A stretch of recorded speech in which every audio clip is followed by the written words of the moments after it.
Let's get a look now at all the market action with Charles Moon of Prosper Trading Academy. Good to see you there, Charles. Thanks so much for coming on our show. What do you think the theme of the stock market is at this juncture?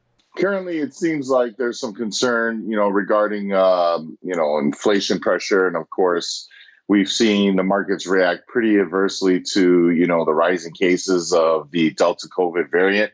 So we're seeing the markets kind of protect itself, go a little bit of risk off. We were trading at all-time highs, so it makes a lot of sense that people would take a little bit off, be less of a participant. But we're starting to see some demand come back into the names like stay-at-home names. Stay-at-home plays have been really strong here over the last few sessions. Certainly names like Peloton and CHEWY have caught a really nice bid.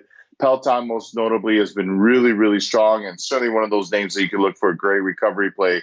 People have been waiting for this stock to recover, and it's now starting to show a lot of signs of life. So when we see that little transition, that quick transition, and that relief rally is starting to come, not into like the major tech names, but those that benefited greatest during the COVID sell-off and the COVID growth rally, those are kind of where we're starting to see a lot more activity in the markets in the near term.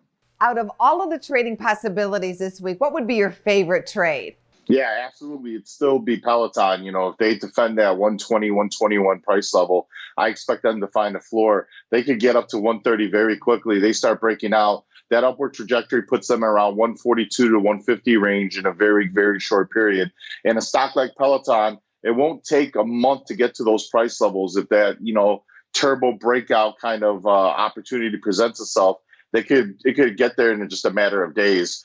It's the same thing. There's a lot of suppression in these stocks. There's a lot of short interest that have been rising in these names. So, once the shorts have to cover, that only fuels the fire for the upside push. So, you could say it's like a rocket blasting off and the engines have been ignited. That's kind of what we're seeing here in the near term. Now, I don't know if we'll get to 150 that quick, but it's very, very possible if the market really starts respecting or looking into these stay-at-home plays. You are really sticking with Peloton, Charles. Thanks so much for your Trader Talk today. Thank you for having me. Go to businessfirstam.com for where to see our show on TV.